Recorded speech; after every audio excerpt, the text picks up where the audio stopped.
नमस्कार। मैं हूं विनोद कुमार शुक्ला। अड्डा पर आपका स्वागत है। क्या इस देश का जो बहुसंख्य समाज है उसको आर्टिकल 25 से 28 के बीच मिली जो धार्मिक स्वतंत्रता है वो उपलब्ध नहीं है? क्या हिंदू समाज का व्यक्ति अपना धर्म न प्रोफेस कर सकता है, न प्रोपोगेट कर सकता है, न प्रैक्टिस कर सकता है? कम से कम ऐसा जामिया मिलिया, अलीगढ़ मुस्लिम यूनिवर्सिटी और कोट अनकोट मुस्लिम इलाकों में संभव नहीं है। क्या ऐसी ही स्थिति है? क्या जो लोग धार्मिक स्वतंत्रता की बात करते हैं, सेक्युलरिज्म की बात करते हैं और फ्रीडम ऑफ एक्सप्रेशन की बात करते हैं, वो इन इलाकों में नहीं लागू होती हैं? कम से कम कल जो घटना हुई जामिया मिलिया इस्लामिया विश्वविद्यालय के परिसर में, जहां कुछ छात्रों के द्वारा जो दिवाली महोत्सव मनाया जा रहा था, जिसमें दीप जला करके और रंगोली का कार्यक्रम था, उसको न केवल उसमें हस्तक्षेप किया गया बल्कि उसको जबरदस्ती धार्मिक रंग दे करके एक विशेष समुदाय के छात्रों ने उसको पूरी तरह से डिस्टर्ब किया और रोक दिया। पुलिस को इंटरवेंशन करना पड़ा और कुछ लोगों के साथ तो हाथापाई और मारपीट भी की गई। और ये हो कहाँ रहा है? ये दिल्ली में हो रहा है। दिल्ली में ये सब किया जा रहा है। अब इसमें ज़्यादातर लोगों की चुप्पी हो जाती है इस तरह के मामलों में, जब सेक्युलरिज्म इन सब जगहों पर सेक्युलरिज्म की बात होती है, धर्मनिरपेक्षता की बात होती है। और ऐसा नहीं है। जो लोग इस तरह की बोलने की कोशिश भी करते हैं, मैं एक और उदाहरण दे देता हूँ। इस जो सेक्युलर ब्रिगेड है तथाकथित, पूरा देश सेक्युलर है, हिंदुत्व या जो सनातन है वो इंट्रिंसिकली या सेक्युलर है, लेकिन जो तथाकथित इम्पोज जो सेक्युलरिज्म का कॉन्सेप्ट है उसकी एक बड़ी झंडाबरदार है, जिन्होंने आरफा खानम शेरवानी, उन्होंने एक बार 2019 में 20 मार्च 2019 को एक ट्वीट कर दिया था, होली खेलूंगी कह के बिस्मिल्लाह, होली मुबारक कह के लोगों को होली की मुबारकबाद दी थी। उसके बाद उनके साथ किस तरह का व्यवहार हुआ था ये आप सोशल मीडिया पर एक बार सर्च मार करके देख सकते हैं कि क्या मानसिकता होती है। वापस विषय पर आते हैं। जामिया मिलिया में इस तरह की घटनाएं अगर आप पिछले 4-5 साल या की बात करें तो बहुत सारी आपको मिल जाएंगी खोजने पर। अगर अभी आप पिछले 1-2 साल की बात करेंगे, मैं कुछ घटनाओं का ब्यौरा दूंगा आपको, उसके बाद फिर विषय पर आएंगे। अब ये जो 22 तारीख की घटना हुई है, परसों की जो घटना है, 22 तारीख की घटना के पहले बहुत सारी इस तरह की घटनाएं हुई हैं। जब इस तरह के किसी भी उस पर, इसी साल 15 जुलाई की एक घटना थी जिसमें एक प्रोफेसर नाजिम हुसैन और नासिम हैदर और शाहिद तस्लीम करके 3 व्यक्तियों ने एक दलित समाज के व्यक्ति रामनिवास सिंह को न केवल उनको जाति सूचक शब्द उनके खिलाफ इस्तेमाल किया बल्कि उन पर धर्मांतरण का दबाव भी डाला। और ये पब्लिक डोमेन में था और ये मामला एफआईआर के बाद दब गया। कुछ भी अगर यही दूसरी तरफ हुआ होता तो अब तक गिरफ्तारी कितने लोगों की हो गई होती और जमानत तक नहीं हुई। लेकिन चूंकि ये सेक्युलर मामला था इसलिए इसको इस तरह से वो हुआ। अब सीए के विरोध प्रदर्शन को लेकर के पूरे देश को मालूम है कि किस तरह से जामिया नगर में और यूनिवर्सिटी के लड़कों ने विरोध प्रदर्शन किया था। पुलिस को हस्तक्षेप करना पड़ा था, दंगे जैसी स्थिति आ गई थी। फिर पुलिस को विश्वविद्यालय में घुस करके दंगाइयों को गिरफ्तार करना पड़ा था। ये सबको मालूम है।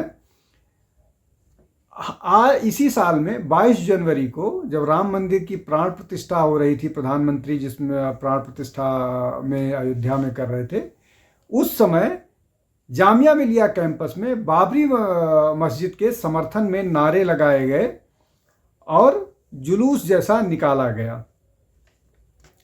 13 अक्टूबर इसी साल, अभी इसी महीने की घटना है, जब हमास के समर्थन में जामिया मिलिया के छात्रों ने हाथ में हैंड बैजेस और सर में हेड बैंडेजेस लगा करके घूम रहे थे, विरोध प्रदर्शन कर रहे थे। और उसमें मैसेज ये था, विथ हमास, मतलब हम हमास के साथ हैं। और 15 दिसंबर की घटना का मैंने जिक्र पहले ही कर दिया कि 15 दिसंबर को 2019 में जब इसको विरोध प्रदर्शन, जब CAA का मामला सामने आया था, तो किस तरह से न केवल विरोध प्रदर्शन हुआ था, बल्कि 8-9 महीने तक उस इलाके में एक सड़क को जाम करके रखा गया था लोगों को आने जाने में। हालांकि उसमें छात्रों की भूमिका शुरू में थी, बाद में तो वहाँ के लोकल लोगों की भूमिका हो गई थी। छात्रों को चूंकि हॉस्टल और सब कुछ बंद कर दिया गया था, तो इनको वहाँ रहने की जगह नहीं, लेकिन लोकल स्टूडेंट्स का पार्टिसिपेशन था। और उसी आंदोलन ने शोएब जमई को मुसलमानों का नेता बना दिया, और वो हर टीवी चैनल पर जा करके लोगों के साथ बदतमीजी करते हैं और अपने इस्लामिक एजेंडे की बात करते हैं, जहां वो विवादास्पद बयान लगातार देते रहते हैं। उनके विवादास्पद बयानों पर आज चर्चा नहीं करते हैं, वो फिर कभी मौका देंगे तो फिर उस पर ज़रूर आएंगे। तो मसला ये है कि किस तरह से ये यूनिवर्सिटीज़ इस तरह की गतिविधियों में शामिल होती हैं। अब कहा यह जाता है, दावा ये किया जाता है कि ये माइनॉरिटी इंस्टीट्यूशंस हैं और मुस्लिम लोगों के द्वारा स्थापित किए गए हैं, इनके बारे में भी, और जामिया मिलिया अलीगढ़ मुस्लिम यूनिवर्सिटी के बारे में। और दोनों का मामला अदालत में है। अदालत को इस बात का फैसला करना है कि ये माइनॉरिटी इंस्टीट्यूशंस हैं कि नहीं हैं, इसलिए कि माइनॉरिटी इंस्टीट्यूशंस को स्टेट फंड नहीं करता है। अगर स्टेट फंड कर रहा है तो माइनॉरिटी इंस्टीट्यूशंस नहीं हो सकते हैं। और इसी कारण से माइनॉरिटी इंस्टीट्यूशंस का दबाव का बहाना बना करके, बावजूद इसके कि इन दोनों विश्वविद्यालयों को केंद्र सरकार टैक्स पेयर का पैसा और ऐसा पैसा जो इस्लामिक मान्यताओं के हिसाब से हराम है, वो पैसा भी जो सरकार के पास आता है उसी का खर्च होता है, फिर भी ये माइनॉरिटी इंस्टीट्यूशंस का दावा कर रहे हैं। अब इसमें से बात करते हैं कि जो जामिया है, अलीगढ़ पर फिर कभी चर्चा करेंगे। जामिया है, इसको 1988 में एक कानून के तहत इस विश्वविद्यालय का गठन किया गया था।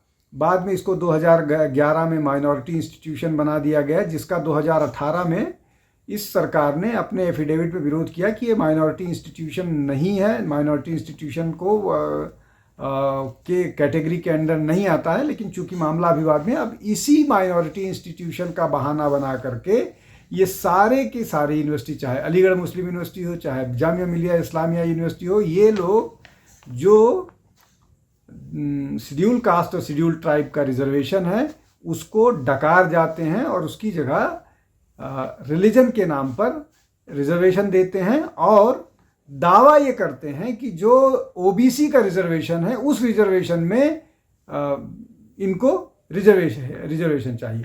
मतलब ये कि ये लेने के लिए तो सब कुछ तैयार है, ये सारी संस्थाएं, ये सारे इंस्टीट्यूशन, लेकिन देने के लिए कुछ भी तैयार नहीं। खैर, अब विषय पर आते हैं कि ये जो घटनाएं इस तरह की होती हैं, चाहे अलीगढ़ मुस्लिम यूनिवर्सिटी हो, वहाँ पर भी दीपावली के समय या किसी और त्यौहार के समय, या कई बार तो सरकार का, जिनसे उनका कोई लेना देना नहीं होता है, मोदी सरकार के खिलाफ या योगी सरकार के खिलाफ, जिन विषयों से किसी विश्वविद्यालय के विद्यार्थी का कोई मतलब नहीं होता है, वो पॉलिटिकल पार्टीज का मसला होता है, उस पर भी ये लोग विरोध प्रदर्शन के लिए करते रहते हैं। अब जिस तरह की घटना, शर्मनाक घटना को इन्होंने अंजाम दिया कि दियों को लात मारा या रंगोली को पैरों से रौंदा, ये सब कहीं से भी एक सभ्य समाज की निशानी नहीं है, और ना ही पढ़े लिखे कम से कम उन विद्यार्थियों को शोभा देता है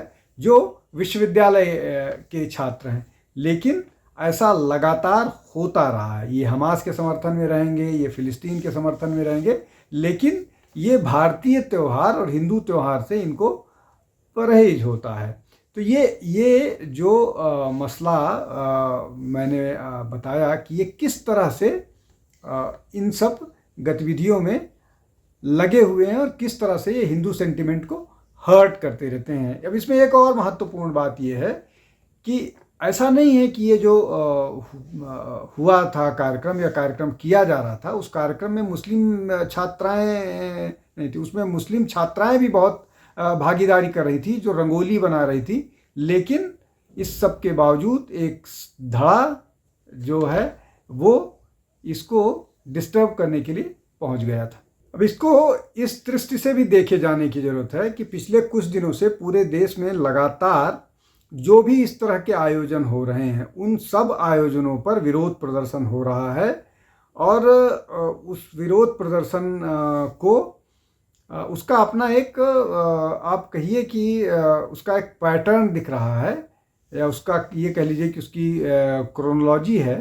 आप इसको देखिए, चाहे जितने भी हो, चाहे रामनवमी का जुलूस हो, चाहे वो गणेश चतुर्थी या गणेश विसर्जन हो, चाहे दुर्गा की प्रतिमा का विसर्जन हो, चाहे हनुमत जयंती का जुलूस हो, अब एक ये नया शुरू हो गया है कि वो हमारे इलाके, कोई विशेष इलाका है जहां आपसे नहीं जा सकते हैं, आप डीजे बता रहे हैं, आप मस्जिद के सामने से नहीं जा सकते हैं, और अब ये नया शुरू हो गया है कि आप विश्वविद्यालय परिसर में जहाँ पर बाकी त्यौहार को मनाने की छूट है, लेकिन आप होली दिवाली जो हिंदुओं के त्यौहार हैं, अगर आप उनको मनाते हैं तो उसको डिस्टर्ब किया जाएगा, उसको बाधित किया जाएगा। इसमें 2-3 चीज़ें हैं जो महत्वपूर्ण हैं। पहला तो ये कि जैसे ही आप इस तरह के आयोजनों का विरोध हिंसा के माध्यम से करेंगे,